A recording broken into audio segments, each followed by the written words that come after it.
Okay, good afternoon everyone. This is Ritesh Kesarwani once again. Thank you so much. कल आपने जो response दिया मेरे फेसबुक लाइव को, मैं बहुत ही ज्यादा खुश हूँ उससे, क्योंकि जिस तरह से आप लोगों ने चीजों को अप्रिशिएट किया, शेयर किया और लाइक किया। Thank you so much for that. और आज मैं एक उसी क्रम को आगे कंटिन्यू करने के लिए एक नए टॉपिक के साथ आज आपके साथ लाइव आया हूँ। अच्छा, कल मैं रिमाइंड करा देता हूँ अपने नए फ्रेंड्स को जो आज मुझे फेसबुक पे लाइव देख रहे हैं, उन सभी लोगों के लिए आज मैं रिमाइंडर के तौर पे थोड़ा सा रिवाइज करता हूँ कि एग्जैक्टली हमने क्या किया था।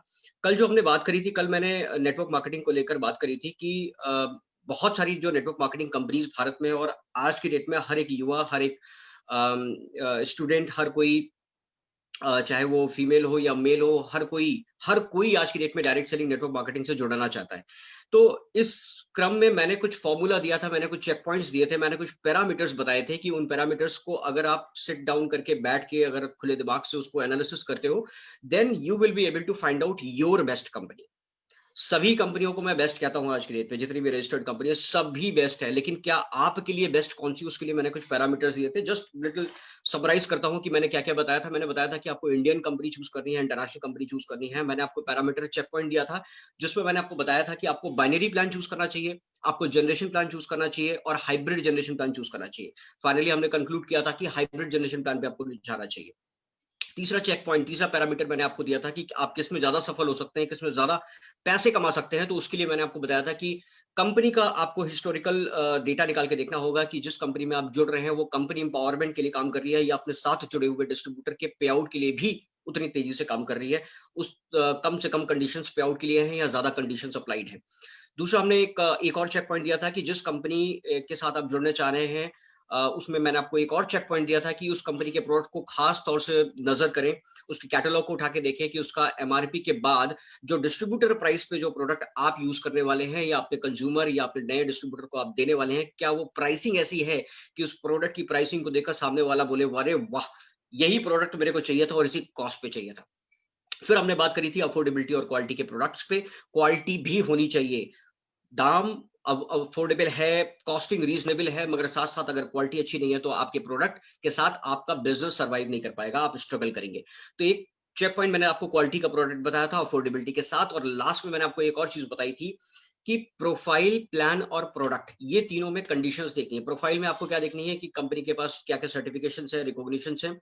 कंपनी को के ऊपर क्या भरोसा कर सकते हैं वो तभी पता चलेगा जब आप उनके सर्टिफिकेट्स को देखेंगे कि कंपनी के पास ये ऑथेंटिकेटेड सर्टिफिकेट है। इंपॉर्टेंट सर्टिफिकेट भूलिएगा नहीं, आईडीएसए और एफडीएसए से रजिस्टर्ड है या नहीं, ये सामने वाले से जरूर पूछना है। दोनों में से किसी एक में भी हो तो काम चलेगा, क्योंकि गवर्नमेंट की गाइडलाइंस को फॉलो करने के लिए दोनों ऑर्गेनाइजेशन प्रतिबद्ध हैं। और ये नॉन गवर्नमेंटल ऑर्गेनाइजेशन है जो डायरेक्ट सेलिंग की के बिहाफ पर गवर्नमेंट के साथ लायस करती हैं और बहुत सारी चीजों को इंप्लीमेंट कराती हैं उन कंपनियों में जहां जो उनके साथ रजिस्टर्ड है। यानी कि हम भरोसा कर सकते हैं कि कंपनी के साथ अगर ऐसी कंपनी आईडीएसए या फिर FDSA, federation of direct selling association में जुड़ी हुई है, रजिस्टर्ड है, तो कहीं ना कहीं गवर्नमेंट की गाइडलाइंस को फॉलो किया जाता है और डिस्ट्रीब्यूटर यानी कि आप और हमारा हित वहां पर सुरक्षित रहेगा, हम ठगे नहीं जाएंगे वहां पर कभी भी।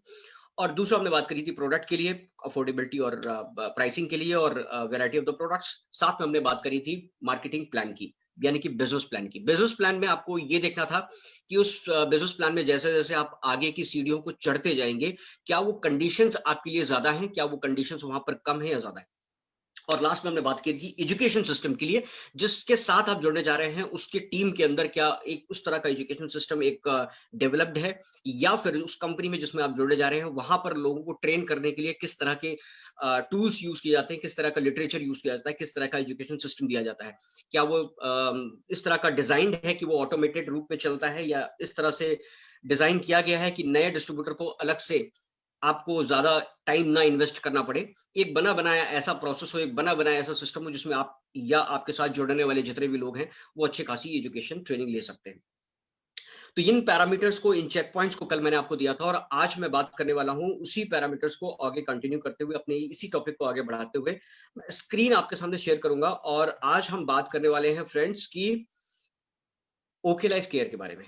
ओके लाइफ केयर एक ऐसी कंपनी है जो कि हाइब्रिड जनरेशन प्लान है। याद है कल हमने कंक्लूड किया था कि हाइब्रिड जनरेशन प्लान में अपने को जाना है। तो हाइब्रिड जनरेशन प्लान में पहली कंपनी मैं आज पिक कर रहा हूं यहाँ पर ओके लाइफ केयर। और ओके लाइफ केयर के बारे में आज हम दो पॉइंट पे डिस्कशन करेंगे। पहला, वाई ओके लाइफ केयर, और दूसरा हम बात करेंगे why not OK Life Care. Why OK Life Care and why not OK Life Care. तो चलिए सबसे पहले हम पॉइंट को एनालिसिस करते हैं ओके लाइफ केयर के बारे में। Why OK Life care? अच्छा, ओके लाइफ केयर के बारे में थोड़ा सा बैकग्राउंड दे देता हूँ। ओके लाइफ केयर एक डायरेक्ट सेलिंग कंपनी है जो कि हाइब्रिड जनरेशन प्लान पे काम करती है और तकरीबन 4 साल इस कंपनी को हो गए हैं। अच्छा, किसी भी कंपनी को अगर हम सिलेक्ट करते हैं तो पैरामीटर मेरा ये नहीं होना चाहिए कि वो कंपनी 25 साल पुरानी है, वो कंपनी 60 साल पुरानी है, वो कंपनी 16 साल पुरानी है। पैरामीटर ये होना चाहिए कि उन सालों में, उस बिगिनिंग टाइम पे या उस कंपनी की अभी तक जो भी जर्नी है, उस कंपनी के पास अचीवमेंट्स क्या हैं। तो एक छोटा-सा पैरामीटर आप यहाँ पर सेट कर सकते हो ट्यून करने के लिए, अपनी अंडरस्टैंडिंग को बढ़ाने के लिए कि क्या उस कंपनी में जुड़ते हैं तो उस कंपनी के अचीवमेंट्स क्या-क्या रहे हैं।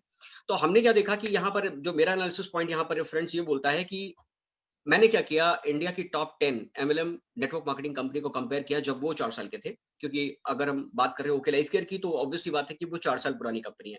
तो 4 साल पुरानी कंपनी के इंफ्रास्ट्रक्चर को, प्रोडक्ट की वैरायटी को, रेंज को हम 25 साल से कंपेयर नहीं कर सकते। लेकिन हम वहाँ पर बहुत सारी संभावनाओं के बारे में बात कर सकते हैं। हम बहुत सारे अचीवमेंट्स को देखकर ये सिद्ध कर सकते हैं, ये तय कर सकते हैं कि क्या वाक़ई उस कंपनी में जुड़ना आसान है या हमारा सर्वाइवल वहाँ पर आसान रहेगा या मुश्किल रहेगा। तो मैंने टॉप 10 एमएलएम कंपनीज़ को कंपेयर किया ओके लाइफ केयर की 4 साल की जर्नी में, तो मैंने ये देखा कि जहाँ बाकी कंपनियों के पास खुद की कोई फैक्ट्री नहीं थी शुरुआत में, वहीं ओके लाइफ केयर के पास अपनी खुद की 2 एकड़ से ज़्यादा की बड़ी फैक्ट्री है। अब इससे क्या सिद्ध होता है कि देखो कोई भी कंपनी अगर नई है, क्योंकि कोई भी कंपनी देखो फ्रेंड्स, कोई भी कंपनी डे 1 से तो कभी भी 60 साल की नहीं होगी, राइट? एक समय उसको तय करना ही पड़ता है, वो जीवन काल उसको निकालना ही पड़ता है। अब 4 साल में अगर कोई भी कंपनी किसी भी भारतीय कंपनियों ने खुद की अगर फैक्ट्री नहीं डाली तो उसका मतलब क्या था कि 4 साल के अंदर जब वो बिज़नेस को एस्टेब्लिश करने का प्रयास कर रहे होंगे, तब उसके मालिक या उसके ओनर्स को लगा होगा कि यार अभी मेरा कंपनी 2 साल की है, 3 साल की है, 4 साल की है, 5 साल की है, 6 साल की है। ये एक अर्ली पीरियड है, मैं मार्केट में फैक्ट्री के ऊपर करोड़ों रुपए नहीं खर्च कर सकते, राइट? फैक्ट्री को को खड़ा करने के लिए आपको क्या लगता है, कम 5-10 हज़ार रुपए तो लगते ही होंगे। हाँ, मज़ाक कर रहा हूँ। 5-10 करोड़ रुपए से ज़्यादा लगते हैं। किसी भी फैक्ट्री को अगर आपको खोलना है तो 5-10 करोड़ रुपए से ज़्यादा आपको इन्वेस्ट करना पड़ता है। तो कोई भी कंपनी का मालिक उस वक़्त ये नहीं सोचेगा कि मार्केट में मैं 5-10 करोड़ रुपए इन्वेस्ट कर दूँ और 4 साल या 3 साल के अंदर क्या मेरी कंपनी का प्लान मार्केट में एक्सेप्ट किया जाएगा? क्या मेरी कंपनी का प्लान मार्केट में हिट होगा या मुझे इसको चेंज करना पड़ेगा या बंद करना पड़ेगा? तो शुरुआत में वो कन्फ्यूजन रहता है कंपनीज़ में, तो यहाँ पर मेरे को ये देखने को मिला कंपनी इतनी कॉन्फिडेंट है अपने प्लान को लेकर, कंपनी इतने अपने प्रोडक्ट्स को लेकर इतने कॉन्फिडेंट है, अपने ग्रोथ को लेकर इतनी कॉन्फिडेंट है, तो कंपनी 4 साल के अंदर अगर मार्केट में करोड़ों रुपए इन्वेस्ट करके अपनी फैक्ट्री खोल रही है, तो ज़ाहिर-सी बात है कि कंपनी का विज़न बहुत लंबा है। कंपनी ग्रोथ ओरिएंटेड है, कंपनी लॉन्ग टर्म सोच रही है और कंपनी यहाँ पर टिक के काम करेगी, क्योंकि ऑब्वियस सी बात है कि करोड़ों रुपए इन्वेस्ट करने के बाद कोई भी कंपनी बंद नहीं होगी।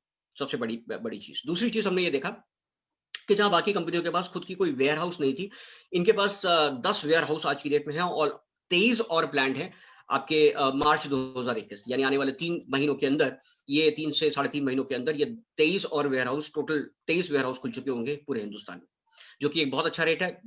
4 साल के अंदर कंपनीज़ मैंने नहीं देखा कि 10 से ज़्यादा वेयरहाउस किसी कंपनी ने खोले हों, तो यहाँ पर बहुत तेज़ी से ये नई कंपनी बहुत तेज़ी से आगे बढ़ रही है।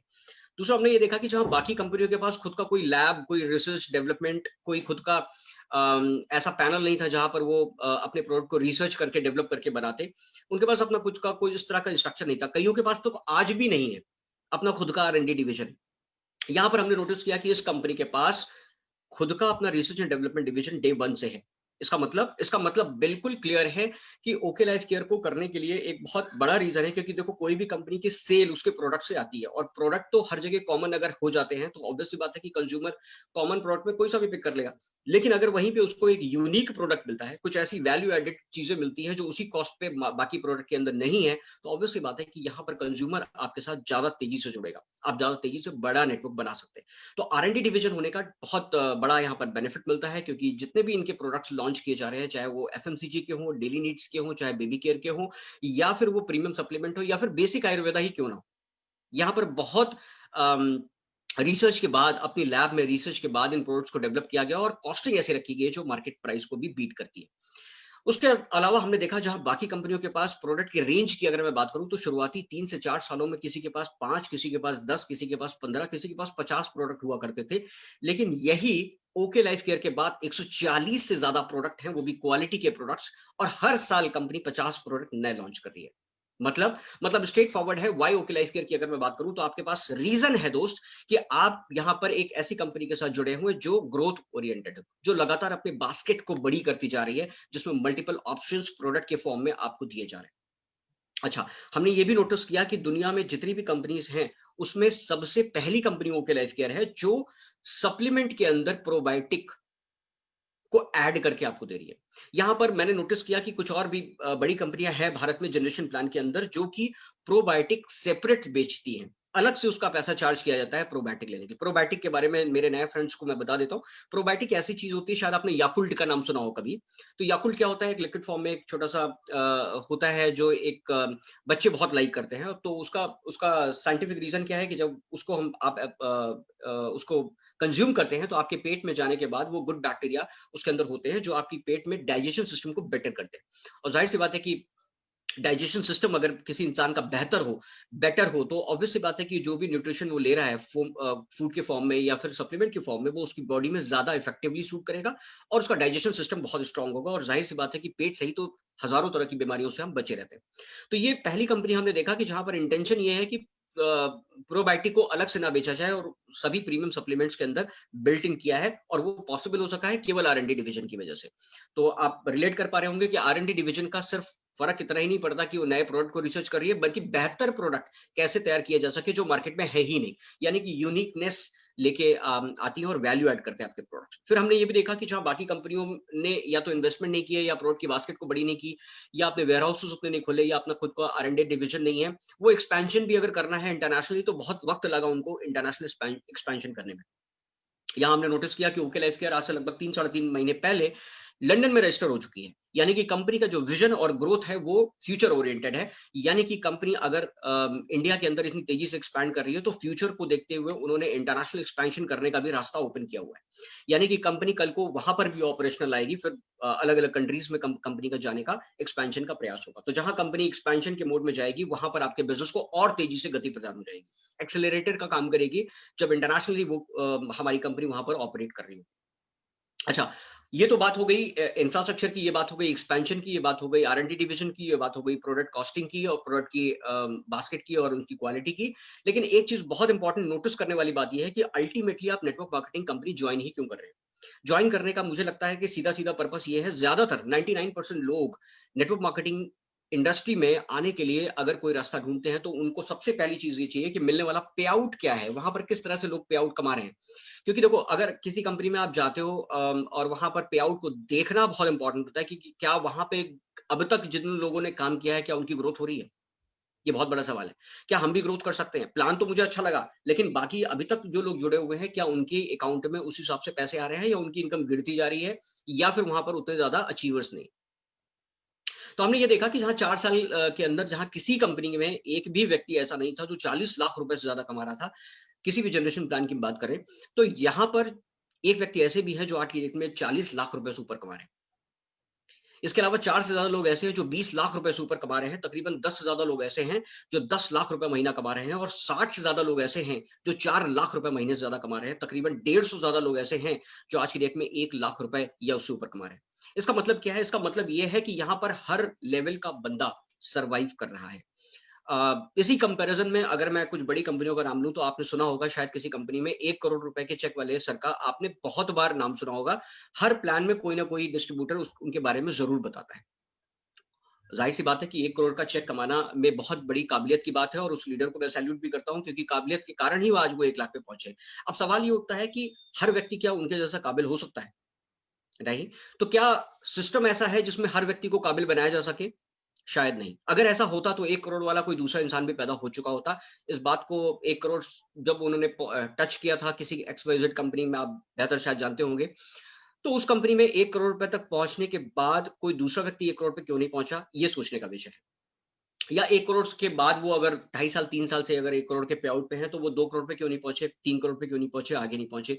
ये भी एक सोचने का मुद्दा है, ये भी एक सोचने का विषय है। तो कुल मिलाकर मैं आपको ये कहना चाह रहा हूँ कि जिस सिस्टम में, क्योंकि हर इंसान पाँचों उँगलियाँ जैसे बराबर नहीं होती, तो हर इंसान की कैपेबिलिटी, उसकी स्किल्स, उसकी उसकी नॉलेज एक जैसी नहीं होती।